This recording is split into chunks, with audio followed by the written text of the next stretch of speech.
On le sait, le katana, c'est l'emblème de la culture japonaise. Il y en a d'autres, hein. Mais celui-ci, prenons celui-ci, puisque tel est le cas dans cette question.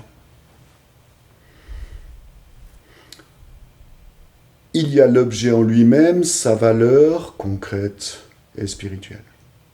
Mais il faut savoir qu'un katana, c'est l'objet qui synthétise le tout, avec T majuscule, si on peut mettre T majuscule au mot tout. Le minéral, le végétal, l'animal et l'humain. Il faut juste penser à ça. Donc, l'être humain qui, en effet, manie un sabre, fait immédiatement partie d'un tout. Et il faut méditer sur cette notion. Elle était nécessairement maîtrisée parce que la vie, la mort, les duels, les armées, les batailles, oui bien sûr. Les sangs, ça c'est une évidence. Mais très vite, enfin pas très vite, après tout, l'iaido date du début du XVIIe siècle, ils ont compris que le maniement de cet objet sacré pouvait faire s'élever le pratiquant et le faire cheminer vers la voie spirituelle. On est passé, en l'occurrence, de l'iai-jutsu à l'iaido. Il y a une multitude de symboliques propres au katana, que je n'ai pas le temps de développer ici. Mais disons qu'un pratiquant d'iaido, pour arriver progressivement au deuxième versant de la question, devrait se poser toutes ces questions, analyser les mots, comprendre comment il est structuré, quelle est sa technologie, un côté non tranchant, un côté tranchant, la valeur symbolique de la tsuba qui sépare l'être humain de la valeur de la pointe qui tend vers l'univers, des choses comme ça. Chacun a loisir de chercher. Maintenant, pour un pratiquant d'aujourd'hui,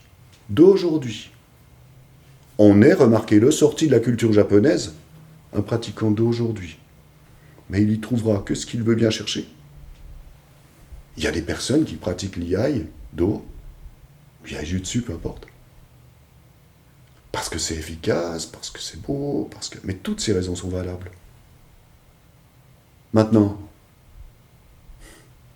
est-ce qu'on peut imposer une manière de pratiquer l'iai-jutsu ou l'iai-do, et puis imposer ce que la personne va, par jeu de miroir, percevoir de son sabre? J'essaye, dans les cours de suggérer, ici et là. Qu'un sabre, c'est pas n'importe quel objet, etc. Mais, après tout, on se heurte à ce phénomène de la croyance dans les budo. Qu'est-ce que chaque personne va mettre dans cette arme, et puis dans la façon de pratiquer avec cette arme? Quel est le niveau, après tout, spirituel de la personne qui pratique? J'ai rencontré des pratiquants d'iaido émérites qui se moquaient éperdument de la valeur symbolique d'un sabre. Et j'ai rencontré, à contrario, des personnes qui sont très attachées à ça et cherchent à calquer leur manière de pratiquer sur le sens de l'objet. Alors l'éventail est large. Et chacun peut y trouver une place. Et dire qu'il y a une manière de penser le sabre serait à mon avis abusif. Et de toute façon, si on prétend le dire, voire l'imposer, c'est pas pour autant que ça va marcher.